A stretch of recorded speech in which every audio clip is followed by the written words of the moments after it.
अर्पित अग्रहरी अष्टभुजी माता पूजा समिति के नए अध्यक्ष कहाँ हैं?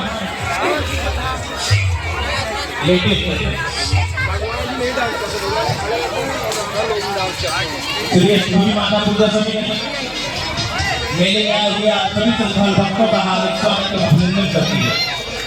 मेला आपका है, इसकी शोभा को बनाए रखिए। मेले के प्रांगण से दूर है।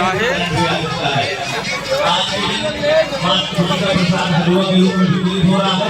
जो भक्त लेना चाहे आप ले सकते हैं। कागज ले देती है तो बदियों तेज हो जाए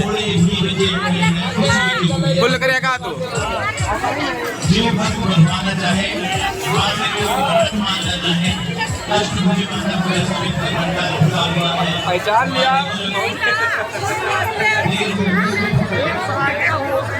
हाथ पिरा ला गया सचिन अगबे हाथ पिरा ला गया पकड़े पकड़े बहुत तगड़ा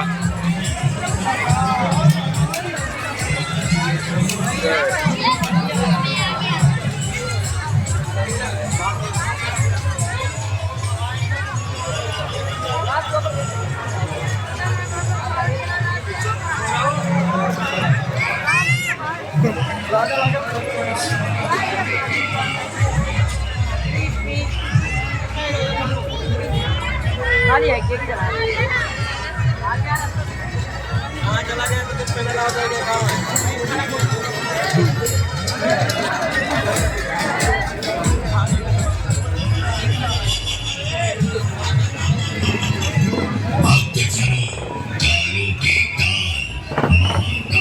प्रसन्न करने के लिए इच्छाधारी नाग और नागिन का नृत्य करना होगा। नृत्य